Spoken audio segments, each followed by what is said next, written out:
Hola y bienvenidos. Hoy vamos a meternos de lleno en un tema fundamental, el trauma infantil. Pero, fíjense, lo vamos a hacer desde un ángulo un poco diferente.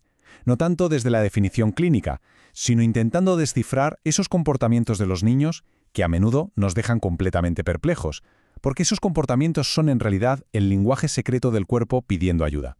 Para que se entienda bien, empecemos con un caso que podría ser el de cualquiera. Pensemos en Lisa. Para sus padres, este pánico que le entra de repente pues no tiene ni pies ni cabeza. El coche es un lugar seguro, los viajes suelen ser para hacer algo divertido, y sin embargo para Lisa, el simple gesto de abrocharse el cinturón desata un terror que no puede controlar. ¿Qué está pasando realmente ahí? Ahora vamos con Carlos, un chaval de 15 años que parece que poco a poco se va haciendo invisible. Su absentismo escolar no es un acto de rebeldía, para nada. Es una huida. Él mismo lo dice, solo quiero sentirme normal. Esa timidez se ha convertido en una especie de coraza, y el instituto es un campo de batalla del que necesita escapar como sea. Y por último, tenemos al pequeño Kevin. Sus juegos, claro, tienen a sus padres muy preocupados. Porque no es un juego de imaginar sin más. Es un ciclo que se repite una y otra vez. Peligro y rescate. Y esa palabra, sálvame, resuena con una angustia que va mucho más allá de un simple juego de niños. A ver, tenemos un ataque de pánico, una fobia social y un juego bastante perturbador. A primera vista parecen tres problemas que no tienen nada que ver el uno con el otro, ¿verdad? Pero, ¿y si todo esto tuviera una misma raíz? ¿Qué es lo que conecta de verdad a Lisa, a Carlos y a Kevin? Pues la respuesta es el trauma no resuelto. Y aquí, atención, porque este es el punto clave de todo nuestro análisis de hoy. Para entender qué pasa, no tenemos que buscar en los recuerdos, en la historia que nos puedan contar. La clave está en la biología, en esa respuesta física que se quedó, por así decirlo, atrapada en sus cuerpos.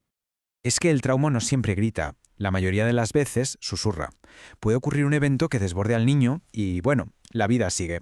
Pero toda la energía de supervivencia que su cuerpo movilizó en ese momento, si no consigue liberarla, se queda almacenada. Y con el tiempo, esa energía estancada va minando su confianza, su alegría y su sensación de seguridad. A veces, años después de que pasara todo. Para comprender cómo podemos sanar esto, aunque parezca una paradoja, tenemos que mirar más allá de la psicología humana por un momento y observar a la naturaleza. Los animales salvajes, por ejemplo, viven bajo una amenaza constante y, sin embargo, rara vez se quedan traumatizados. Su secreto es una lección increíblemente valiosa para nosotros. Y aquí es donde vemos la gran diferencia. Imaginen un animal en la sabana, perseguido por un depredador. Logra escapar por los pelos y a los pocos minutos está pastando tan tranquilo. Ahora pensemos en una persona. Vive una experiencia aterradora y la energía de ese momento puede quedarse con ella para siempre, manifestándose en forma de ansiedad, de depresión, de fobias. ¿Pero por qué? Pues porque los animales tienen un mecanismo instintivo para completar el ciclo de la amenaza. Después de pasar el peligro, no se ponen a pensar en ello, sino que lo descargan físicamente. Tiemblan, jadean, se sacuden, dejan que su cuerpo procese y libere esa oleada inmensa de energía de supervivencia. O sea, que literalmente se sacuden el trauma de encima.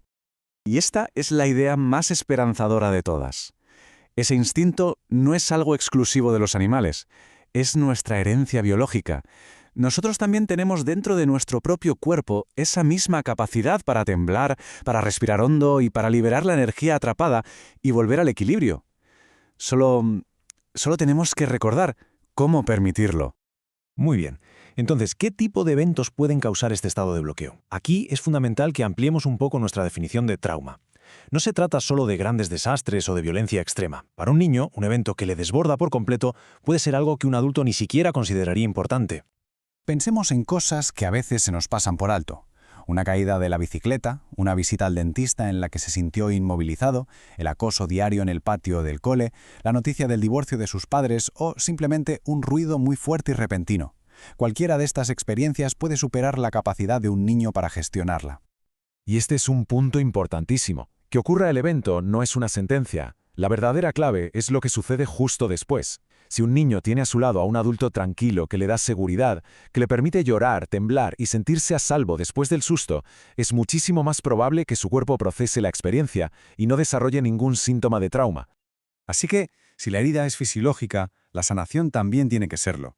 Y aquí es donde tenemos que cambiar el enfoque.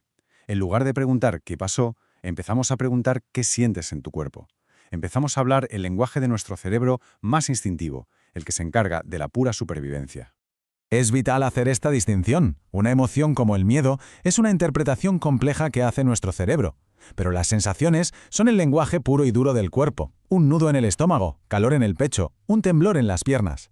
El trauma se queda atascado en ese nivel primario, el biológico. Por eso, para sanar, tenemos que trabajar directamente con esas sensaciones físicas. Miren, vamos a verlo con un ejemplo práctico que es potentísimo. La historia de Sammy. Una caída, una visita a urgencias, para los médicos un procedimiento de rutina. Pero para Sammy, con solo 2 años, fue una experiencia de terror absoluto al verse inmovilizado a la fuerza. 6 meses después, Sammy ya no era el mismo niño. Evitaba los juegos, se escondía, la energía de esa lucha por liberarse se había quedado atrapada en su pequeño cuerpo. Y la solución, fíjense bien, no fue hablar del hospital, fue jugar. Los terapeutas crearon una escena muy simple. Su querido Winnie the Pooh estaba atrapado, indefenso, justo como él se había sentido. Pero, y aquí está la magia, esta vez Sammy no era la víctima, esta vez tenía el poder de ser el rescatador. Y esta frase lo resume absolutamente todo. A través del juego, Sammy reescribió la historia, pero no en su cabeza, sino en su propio cuerpo. A nivel fisiológico, experimentó el triunfo donde antes solo había habido impotencia total. Y aquí es donde todo conecta. Al tirar de la sábana para salvar a Pooh, su cuerpo por fin pudo completar esos movimientos de lucha que no pudo hacer en el hospital. El miedo inicial dio paso a un temblor liberador, y ese temblor se transformó, al final, en pura alegría. El ciclo biológico se había completado, su sistema nervioso se había, por así decirlo, reiniciado. La historia de Sammy no solo nos enseña sobre la sanación, sino también sobre la prevención. Entender estos mecanismos nos da herramientas increíblemente poderosas para ayudar a los niños a construir una base de resiliencia desde el principio de sus vidas.